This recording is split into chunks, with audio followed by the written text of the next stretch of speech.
पहले तो मैं आप सबके माध्यम से पूरे देश की जनता को बधाई देता हूं कि जिन्होंने भारतीय जनता पार्टी और एनडीए को इतना बम्पर वोट देके तीसरी बार देश के यशस्वी प्रधानमंत्री नरेंद्र भाई मोदी जी को बनाया है।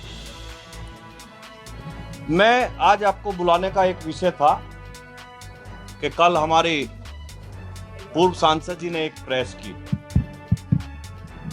और उन्होंने प्रेस में एक आरोप लगाया है कि मुझे चुनाव संगीत सोम ने हरवाया है। मैं भारतीय जनता पार्टी का समर्पित कार्यकर्ता हूं। मैं भारतीय जनता पार्टी का वो कार्यकर्ता हूं कि जब उत्तर प्रदेश की सरकार ने आतंक मचाया हुआ था, समाजवादी पार्टी की सरकार ने, तब भी अपने उत्तर प्रदेश की जनता की बात हर फोरम पर उठाई। मेरे लोगों पर अखिलेश सरकार ने गोली चलवाई, मेरे लोगों ने गोली खाई, मेरे परिवार पे मुकदमे हुए, मुझ पे खुद आतंकवाद तक के मुकदमे अखिलेश सरकार ने लगाए। मुझे जेल में रखा गया, 700-800 किलोमीटर दूर मुझे जेल में ले जाया गया और उस जेल को खाली करा दिया गया जिससे मेरा मनोबल टूटे। मैं भारतीय जनता पार्टी का बिल्कुल समर्पित कार्यकर्ता हूं। चुनाव हराने और जिताने का विषय किसी के दिमाग में आता हो तो वो गलत है। चूंकि मैं भारतीय जनता पार्टी के लिए काम करता हूं, किसी कैंडिडेट के लिए काम नहीं करता, मैं कमल के फूल के लिए काम करता हूं। मेरी पार्टी ने मुझे जिम्मेदारी दी गई थी कि सरधना विधानसभा पार्टी की जीतनी चाहिए। इतनी विपरीत परिस्थितियों के बाद जब सरधना में कोई विकास ना हुआ हो, सरधना की जनता पे मुकदमे कराए गए हों, सरधना के लोगों को जेल भेजा गया हो, लेकिन उस विपरीत परिस्थिति के बाद भी भारतीय जनता पार्टी सरधना पे बराबर रही, हार कर नहीं गई। हारने का कारण माननीय मंत्री जी को खुद देखना चाहिए कि वो बुढ़ाना जैसी विधानसभा में क्यों हारे, वो चरथावल जैसी विधानसभा में क्यों हारे।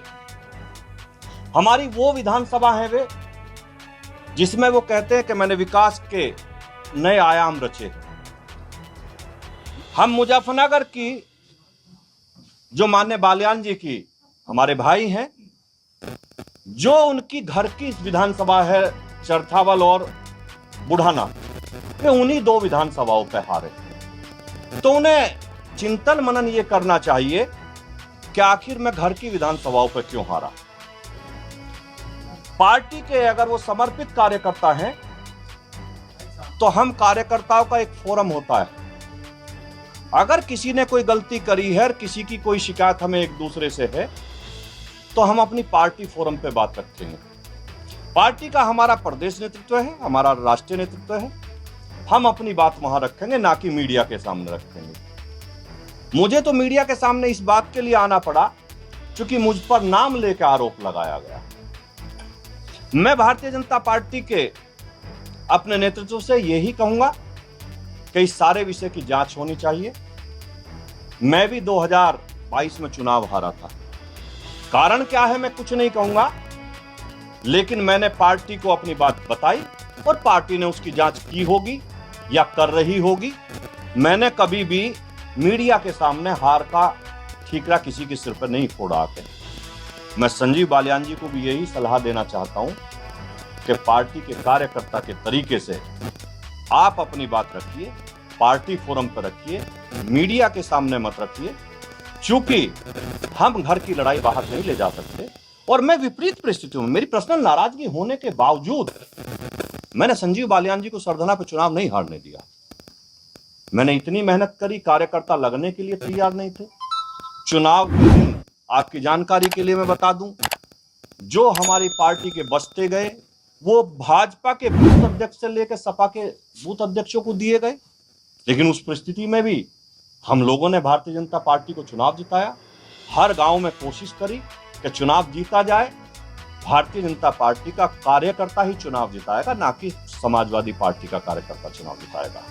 मैं आज आप लोगों के बीच में यही कहने के लिए आया था कि मैं भारतीय जनता पार्टी का समर्थित समर्पित दोनों तरीके का कार्यकर्ता हूं।